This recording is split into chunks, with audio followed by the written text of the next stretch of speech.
กุยเอาคำยังไงนะเนี่ย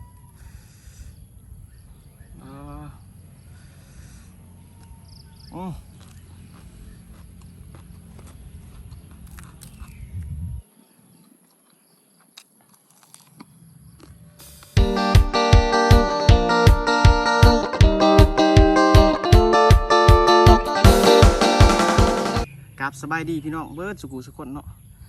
มื้อนี้กะพบพอกับอลิงดีเคคือเก่าเนาะมื้อนี้จะพาพี่พาน้องเนี้ยมากินตำบักทัวจีนังเข้มข้วยเนาะแล้วก็ได้เขียบหมูมาพักกับมีมักตัวผู้แล้วก็ยอดพักกระถินเนาะเขาหนึ่งไม่ไหมนี่พี่น้องมือดำน้อยหนึ่งจีนังลงมือได้เด้อพี่น้องเด้อ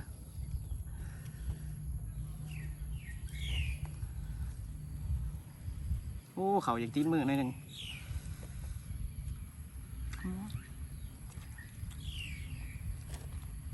อังคือ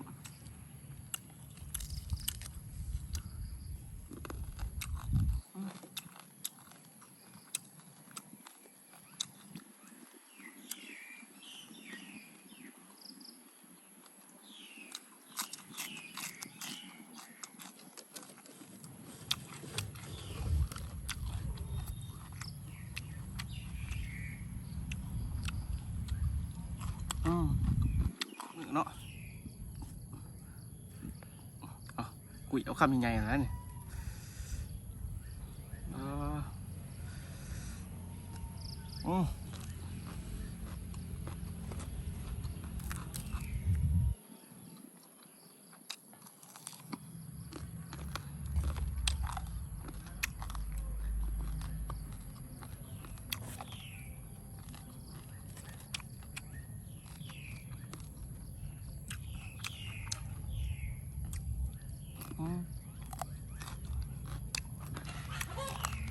คัก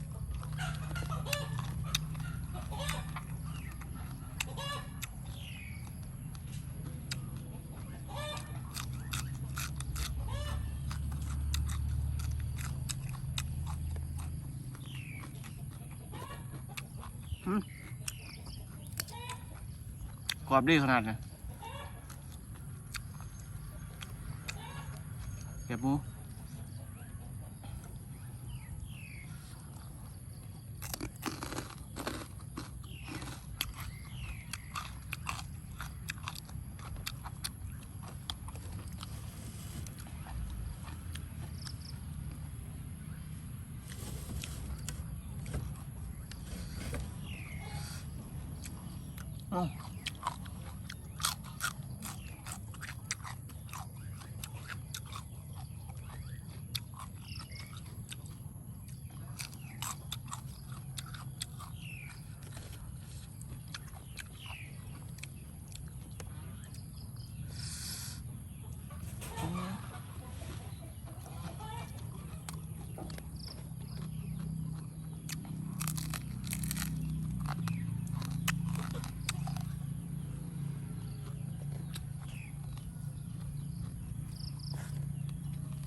นัวคาเคียวเลยทำปลาแดกโอ้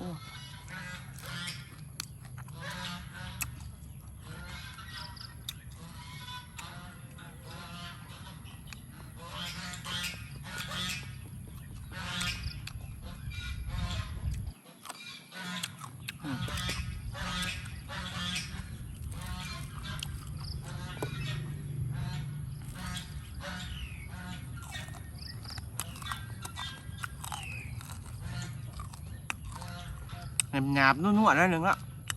นังเค็มกล้วย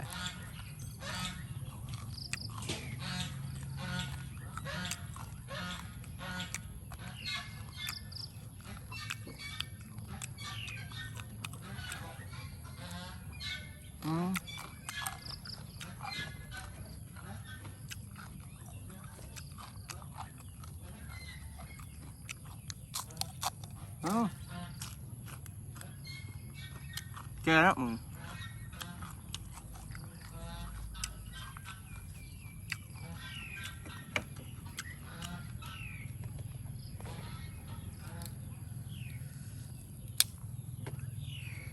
กับกรอบโดดพี่น้องเลย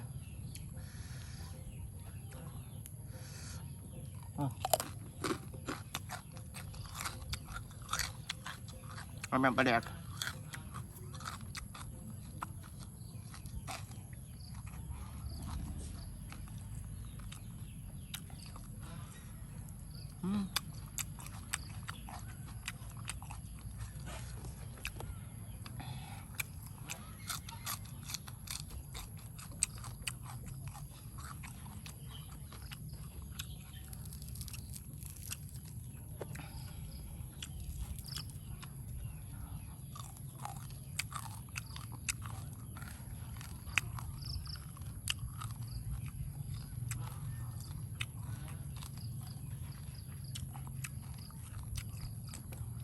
ยำไปสั่น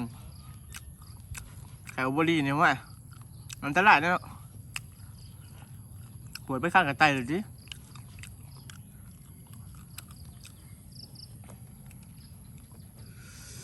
โอ้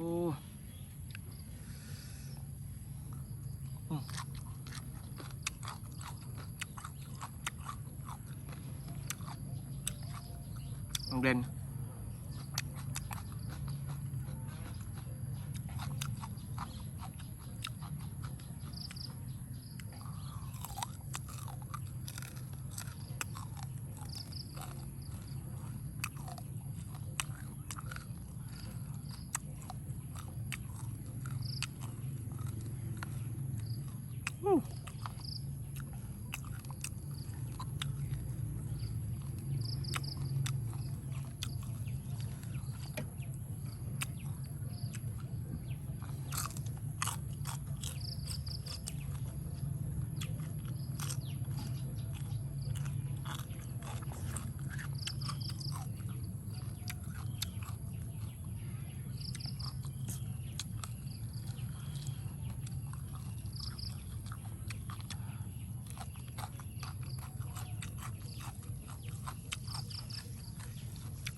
ขอเสียมันก็คือขันจีไปร่นแล้วขันเป็นเศร้าหัวเนี่ยมันแข็งหรอยำจากหยาดไว้เนึง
แอบได้พี่น้องเลย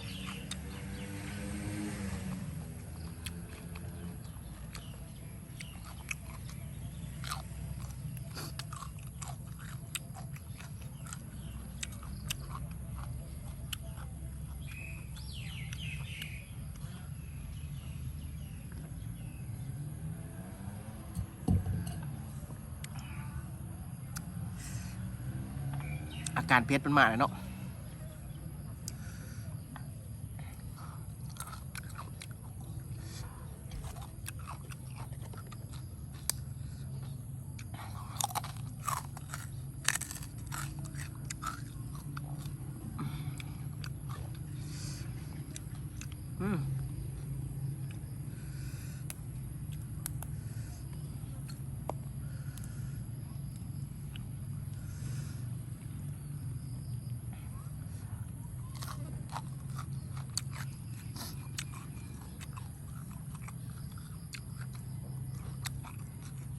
ซ่บจ้ะ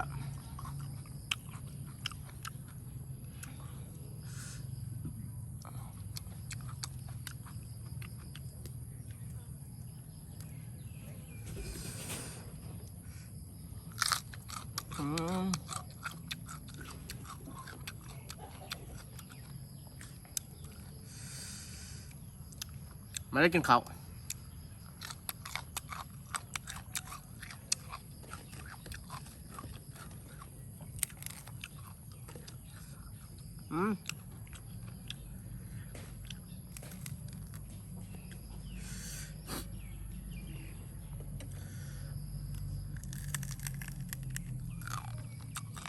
เป็นบ้านังเนี่ย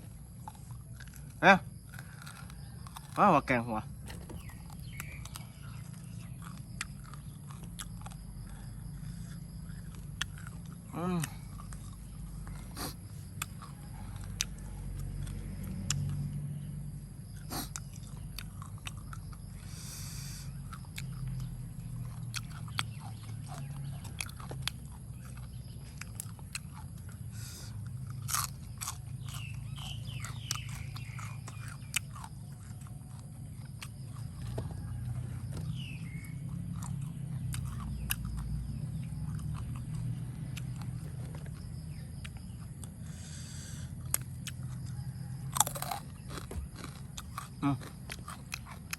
มาเลยวัดมาเด้อ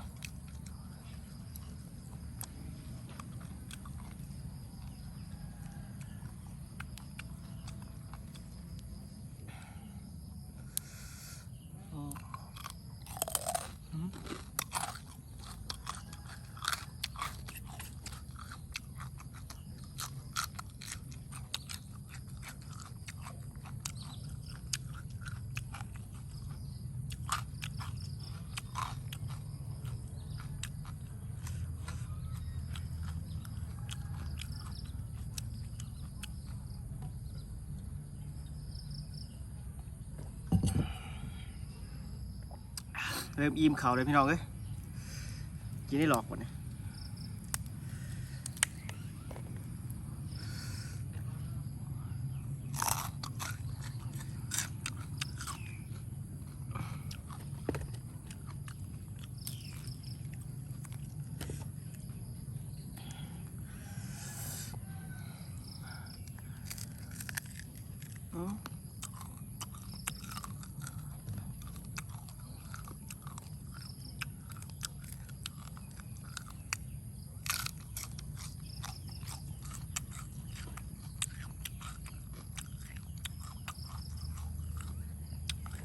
หักมันยัง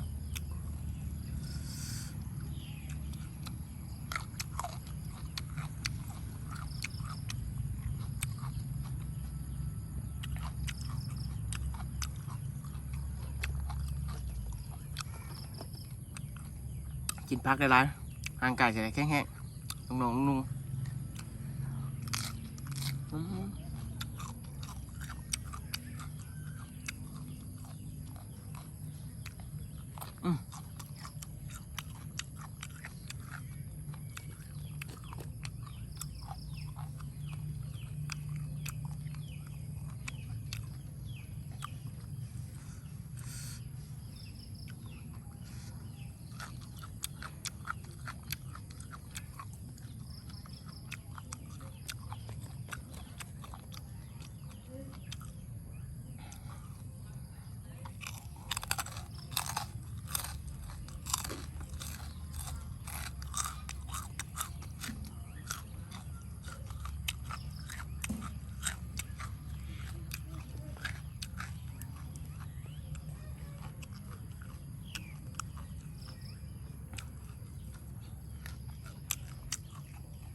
รักขนาดเมนูเนี่ยอิ่มเลยเนาะพี่น้องเนาะ